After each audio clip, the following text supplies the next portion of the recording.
जय हिंद साथियों, कैसे हैं आप लोग। उम्मीद करते हैं कि बढ़िया होंगे।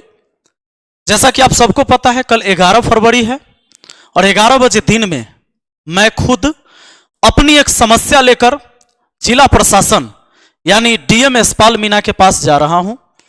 मेरी अपनी समस्या है जो पिछले बार आवेदन मैंने दिया था और मेरा आवेदन नहीं लिया गया था। मैं खुद जा रहा हूं। आप लोग के पास भी अगर कोई ऐसी समस्या है जो समाधान नहीं हो रहा है तो आपने अपने जिला अधिकारी के पास जा सकते हैं और आवेदन लेकर जा सकते हैं।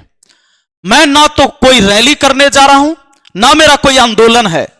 मेरा बस यही है कि जब मैं डीएम साहब के पास जाऊंगा तो मैं बस ये कहूंगा कि आपके पास कुर्सी है, आप अपनी कुर्सी पर बैठिए और सामने जनता की कुर्सी है, तो क्या जनता का अधिकार है कुर्सी पर बैठने का?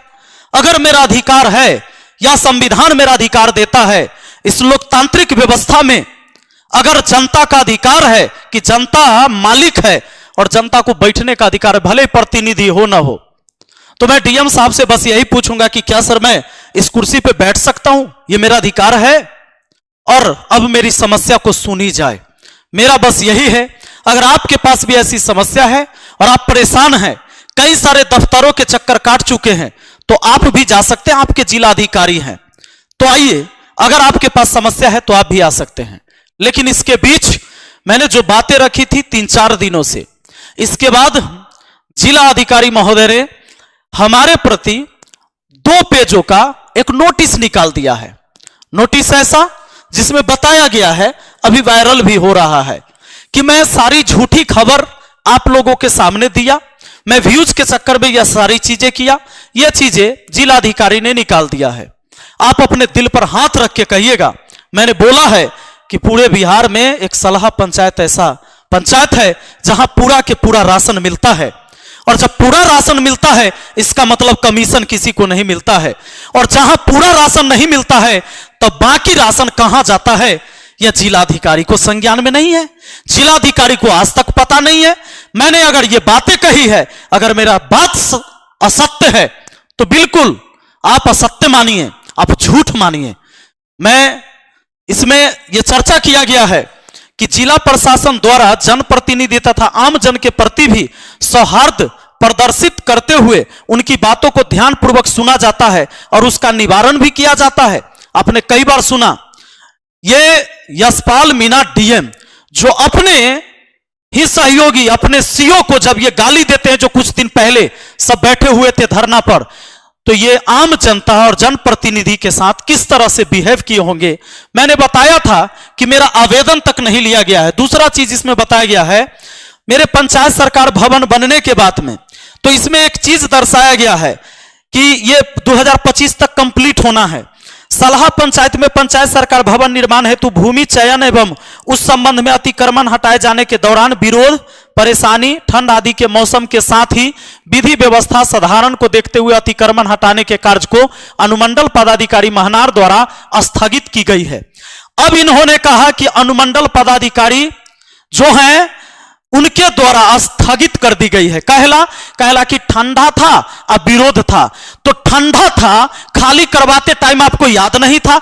जब आपने खाली करवा लिया पुनः कब्जा करवाया, तो पहले खाली करवा दिया गया तो कहां उसके पास रहने का जगह बचा? नहीं बचा। तो खाली करवाने से पहले आपको ठंडा नहीं पता था, जब खाली करवाए और ऊपर से नेताजी का फोन आया तब आपने एसडीएम को ऑर्डर दिया। और हां, सबकी रिकॉर्डिंग है, और रिकॉर्डिंग मेरे पास ही नहीं है, पटना के हाई कोर्ट के वकील के पास है। मैं चाहता हूं डीएम साहब, आपसे विनती करता हूं, कल मुझे अरेस्ट कर लीजिए, अरेस्ट करके मुझे जेल भेज दीजिए। हमारे वकील समझ लेंगे आप लोगों से, संविधान से बड़ा कोई नहीं है। आप इन चीजों से मुझे डराने की कोशिश कर रहे हैं। अरे सरफरोशी की तमन्ना अब हमारे दिल में है, देखना है जोर कितना बाजुए कातिल में है।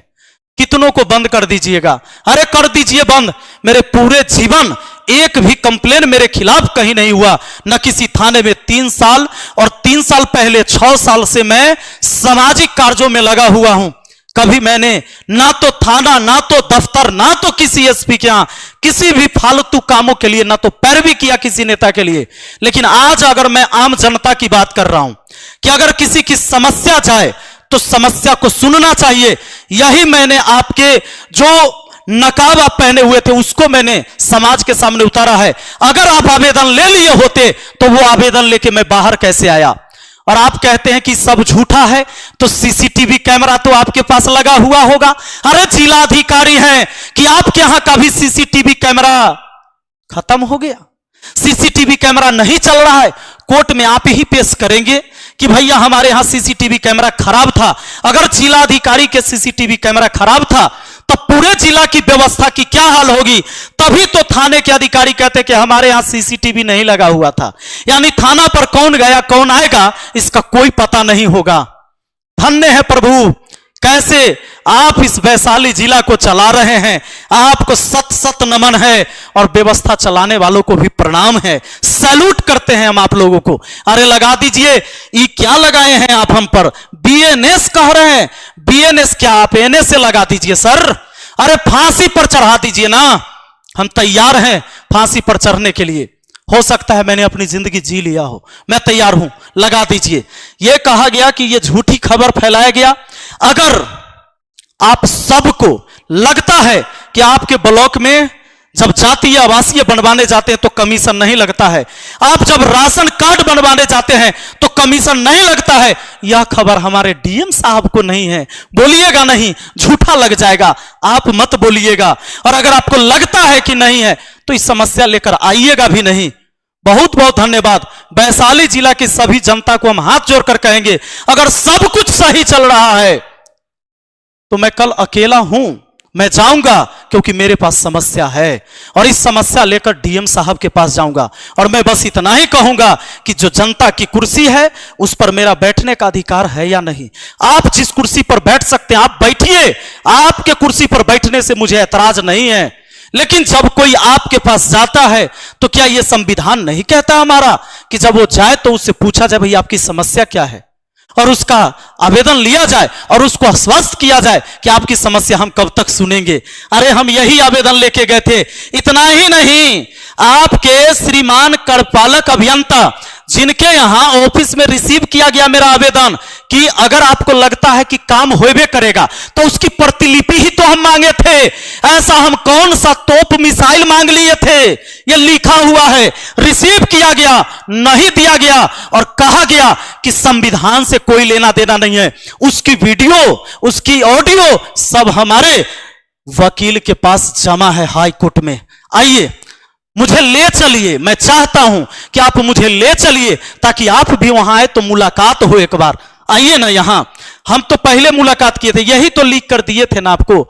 हम क्या लिखे थे, सेवा में श्रीमान जिलाधिकारी महोदय जिला वैशाली बिहार, बिहार सरकार की जमीन से अवैध कब्जा हटाकर पंचायत सरकार भवन निर्माण करवाने के संबंध में महोदय निवेदन है कि सरकारी भूमि खाता संख्या 305 खेसरा 1036 और 1076, थाना नंबर 567, ग्राम मोहम्मदपुर कोहियारी, वार्ड 14, पंचायत राज सलाह, प्रखंड सहदेई बुजुर्ग, जिला वैशाली, राज्य बिहार पर कुछ लोग ने अवैध कब्जा कर रखा है। उक्त जमीन को सहदेई सीओ एवं महनार एसडीओ के द्वारा खाली करवाया गया क्योंकि इस पर पंचायत सरकार भवन का निर्माण होना था। परंतु मुझे संदेह है कि उच्च अधिकारी एवं नेताओं के दबाव में इस जमीन पर पुनः अवैध कब्जा करवा दिया गया है, जिसके वजह से पंचायत सरकार भवन का निर्माण बाधित है। अतः श्रीमान से अनुरोध है इस जमीन की सही जांच कराकर अतिक्रमणकारी से मुक्त करा दिया जाए एवं पंचायत सरकार भवन निर्माण का आदेश दिया जाए। ये मैंने ऐसा क्या मांग कर लिया था कि इस आवेदन को लेने से आपने मना कर दिया। जैसे ही मैं गया था तो क्या बोला था आपको, प्रणाम सर, आप चेयर पे बैठे थे सर। मैं जब गया तो मैंने बोला प्रणाम सर, आपने कुछ बोला ही नहीं। अरे तुम कौन है, मैंने बोला कि मैं पंचायत, अपने सलाह पंचायत का मुखिया मैं विपिन कुमार राय हूं। हाँ तो क्या बात है, क्या हो गया। मैंने सारी समस्या जैसे ही कहना शुरू किया कि सर हमारे यहां पंचायत सरकार भवन बनना था और काम, अरे इसको बाहर निकालो। ये क्या तरीका था, कोई बात नहीं है, कोई बात नहीं। अरे किस किस से झूठ बोलिएगा, कैसे कैसे झूठ बोलिएगा। अरे ऊपर वाला से भी डरिए, अरे पैसा कमा के कहां जाइएगा। पढ़ लिख के आदमी इसलिए पढ़ाई करता है कि वह ईमानदार बने और समाज के लिए नेक कार्य करे। जब किसी कुर्सी पर जाए तो गरीबों की आवाज को सुने। मानवता इसी में है, यही हमने दिया था, आपने लिया नहीं। उस दिन से हम इस पर वीडियो बना के बता रहे हैं, अब इस पर हमारे ऊपर आपने नोटिस निकाल दिया। बहुत बहुत धन्यवाद। ले चलिए ना मुझे जेल में तैयार हूं चलने के लिए। अब उसके बाद मैंने आपके श्रीमान कार्यपालक अभियंता भवन निर्माण विभाग वैशाली इनको दिया कि भाई आदेश की प्रतिलिपि तो दीजिए, बिना आदेश के कैसे आप जमीन खाली करवा रहे थे? अरे प्रशासन शासन सबकी वीडियो फोटो हमारे वकील के पास है, मुझे ले चलिए ना, कोई दिक्कत नहीं है। सुनिए, और जो आपके एसडीएम साहब हैं ना, उनकी भी पूरी रिकॉर्डिंग है कि वो क्या कह रहे थे और किसके दबाव में आपने ये निर्णय लिया था। चिंता की बात नहीं है, चलेंगे। संविधान से बड़ा, कोर्ट और कानून से बड़ा न हम है ना आप हैं। आइए, हमने लिखा था कड़े आदेश की प्रतिलिपि देने के संबंध में निवेदन पूर्वक कहना है कि मैं विपिन कुमार राय, मुखिया ग्राम पंचायत राज सलाह, प्रखंड सहदेव बुजुर्ग, जिला वैशाली, जो कि मेरे पंचायत में पंचायत सरकार भवन का निर्माण कार्य होना है, जिसके कार्य आदेश की प्रतिलिपि निर्गत किया जाए, जिसका कार्य संवेदक के द्वारा सही ढंग से किया जाए, जिसकी निगरानी मेरे संज्ञान में हो, अतः मुझे कार्य आदेश की प्रतिलिपि देने की कृपा करें, धन्यवाद। अरे उन्होंने रिसीव भी किया, फोटो भी खिंचाया, उसके बाद कहा आधा घंटा बाद देता हूं, फिर कहा कि नहीं देता हूं, आपको देवे नहीं करेंगे। हम बोले काहे भाई, क्या हमारे यहां संविधान, इस संविधान से कोई लेना देना नहीं है। उसकी भी रिकॉर्डिंग है। अगर एक अधिकारी यह कहे कि संविधान से मुझे कोई लेना देना नहीं है, तो किस संविधान के तहत आप इस कुर्सी पर हैं सर? कोई बात नहीं है। आते हैं हम कल और कहते कि अभद्र शब्द का प्रयोग किया गया, हमारा साथ अभद्र शब्द का प्रयोग होगा तो इधरों से अभद्र शब्द का ही प्रयोग होगा। याद रखिएगा, एक शिक्षक के गोद में परलय और निर्माण दोनों पलता है। मैं बंदूक वाला मुखिया नहीं हूं, कलम वाला मुखिया हूं। आइए कल रहिएगा सर, जरूर हम अपना आवेदन लेकर आ रहे हैं। और हां, आपके पास शासन है, प्रशासन है, गिरफ्तार ही करवा लीजिए, जेल भेज दीजिए, अरे मन हो तो फांसी पर लटकवा दीजिए। तो कोर्ट में तो कानून है ना, सबके लिए बराबर, उस कानून पर तो मुझे भरोसा है। ये व्यवस्था आप ही बताएंगे कि कल से ये लागू रहेगा कि नहीं, कि जनता भी उस कुर्सी पर बैठे, जनता वाली कुर्सी पर, और आप बैठिए अपने वाली कुर्सी पर। बहुत बहुत धन्यवाद, थैंक यू।